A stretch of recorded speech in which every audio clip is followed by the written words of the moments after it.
Oh yes, the siren goes off and the doors are open, and tonight was a interesting meeting right here in the Boxing Junkie Rehab, known as the Double RT Boxing Show. Thank you for checking in, you new viewers, you new lost boxing junkies who have checked into the rehab center. This is a Mr.A's Thoughts, where we take a boxing subject, give it our spin, or we just grab something out of thin air and talk about it. But today, right here in our little gathering, we are talking about Bob Arum playing the white race card. Oh boy, it's kind of interesting. Interesting twist he throws out there. Very interesting.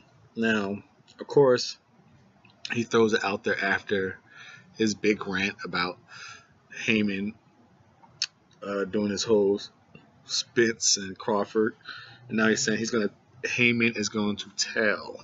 What was the exact words? You know, the exact words.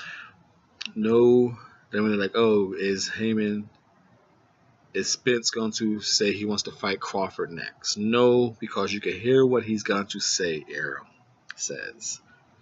To reporters referring to Haymon, he's going to say, Spence, listen to me. Don't listen to the white guys. Because if you listen to the white guys, they're going to stare you down the road. Listen to me, brother. We're part of a brotherhood, and if I tell you not to fight Crawford, I'm telling you not to fight Crawford. That's exactly what he will say. Now, I wonder if there's a video of this interview or not, because I wonder if Bob Arum says brotherhood, or listen to me, brother. You know, like, I wonder, does Bob Arum does the slang talk? You know, when he's given this race card right here, is he doing this, as you could say, the stereotype of, the inner city talk, the brother. We're part of a brotherhood. What up, my brother? It's old as Bob Arum saying, listen to me, brother. Now, obviously, this is Bob Arum using the race card, trying to get himself some money. Saying that he's basically calling, the way I see it, you could say I'm wrong. Like, this is Mr.A's Thoughts. That's what I think. He's trying to force America, or the boxing community, to get behind Al Haymon and Spence by proving that they're not racist. He's calling them racist. He's trying to put money in his pocket by calling them racist, and like, oh well, they're racist. They're not gonna work with the white man because they're a bunch of Negroes who hate white people.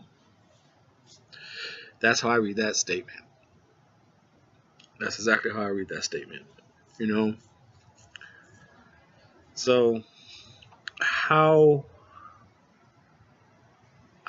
do you go from saying I'm going to do everything in my power to give the fans a fight by then calling the guy you want to do business with a racist? Oh well, prove you want to do business with me that by you're not a racist. It's foolish. It's very foolish. Not only is it a foolish tactic, it's a foolish lifestyle. It's a foolish lifestyle but that's Bob ain't gonna give a fuck. And the thing is this gonna get treated like it was nothing, just another ploy, an act by Arum, riding the coattails of a fighter? It's always been happening. every boxing organization does it, but Bob Arum is like really in the limelight doing it. Always Manny Pacquiao and Floyd, always. Now his new thing is Crawford Spence. Not saying that Crawford needs it, he just needs it to butter up his next sorry ass opponent that Top Rank's gonna give him. Well, can't get Spence, so blah blah blah. So calls a guy a racist. That's how I see it, so I'm gonna say it. He's calling Haymon a racist. Somewhat saying Spence is a lot of PBC fighters. If you're gonna say that we're part of a brotherhood, it's a dangerous card to just I don't give a fucking play with. But Bob Arum, 87 ass Jewish, because I seen it all, brother. I don't give a fuck. Kick you guys around like rocks. And is it his way of, like I said, I said that I'm gonna spin it a little bit now about money, a little bit more about money. He played the right way. He played the white race card. Maybe trying to, like I said, force money into his pocket, force the fights that he needs.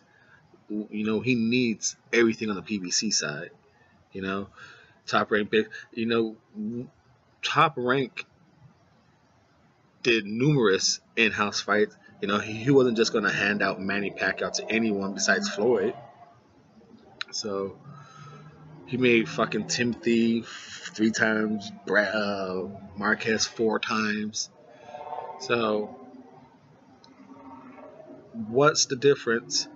And now PBC keeping their fighters. Like, hey, we just have a lot more fighters to switch around with. You have Crawford. We have Spence, Porter, Thurman.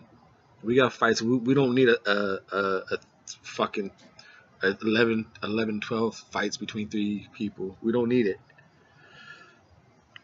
So if that's Arum's way of trying to force the money in his pocket, like, hey, he's racist. He doesn't want to work with white people. He doesn't want to work with, which is dangerous.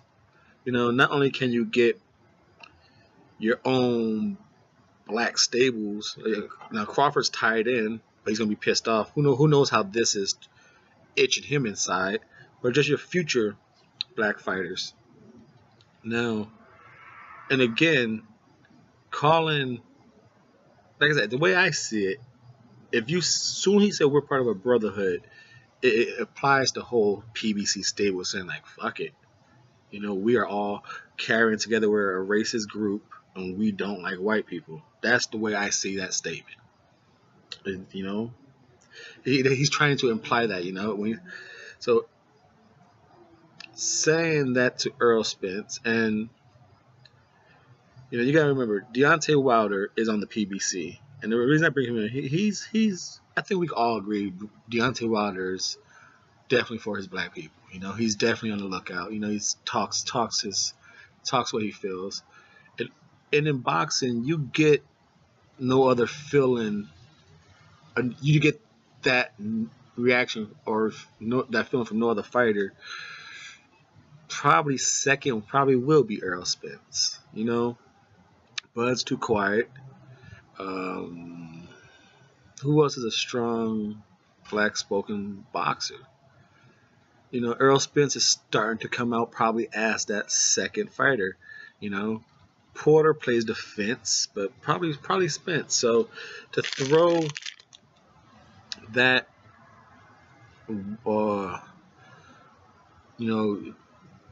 that the white guy's gonna steer you wrong, trying to say, hey, I could do better than your black brotherhood Al Haymon. I'm better than him. I'm better than him. It's a crazy card Arum's playing. He's trying to use reverse psychology. And Spence came out, like I said, behind Wilder. You probably find in the interviews here and there, you get black pride within the vibes and his words. You know, I don't know if that comes across right, but fuck it, it's my thoughts, Mr. A's thoughts. You should get it. And I don't think that'll play well with someone like Earl. I just don't. You know, he has that. He has that mentality. Like, motherfucker, what you say? What the fuck you say? You know, that's real low key. What the fuck you just say? So, like I said, it's how you gonna get the money from that? I don't know. So that's where I move on to. He's trying to force money. Hey, I can't get the money. Now I'm gonna protect why I get this bullshit money. You know, you guys know why they won't make the fights with me. They're fucking racist. So he's gonna get bullshit excuses, and you accept why his top ranked fights are what they are. Aegis, Vesputin. You know, he's desperate enough not to uh, get those fights right now. So the talk is Brooke. You know, Brooke is great on name, just like Khan, But how many was confident in Khan? He had hand speed. That's all we kept saying. What does Brooke have? Really, what does Brooke have? He has power, but Crawford's gonna dance around that for him, beat the shit out of him too. You know, you need to come at Crawford with some strong. Yeah, Brooke has a strong jab, but do any of us believe in Brooke's character anymore? Character of Brooke versus character of Crawford. Get the fuck out of here. Really, right? Now, he has to protect what he has to offer, and by throwing some fucking super hate on Al Haymon and the PBC, who the fuck's want to want to do business when you're hating on him like that? Like, hey, you know what? You can't fucking paint. You don't know how to mix paint.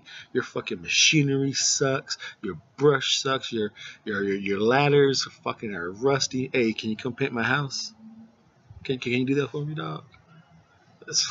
You know what I mean? It's like, get the fuck out of here, bro. Get the fuck out of here. This the Double RT Boxing Show. I'm your host, Mr. A. Boxing junkies. Hope you got your fix. You know, that's what we do.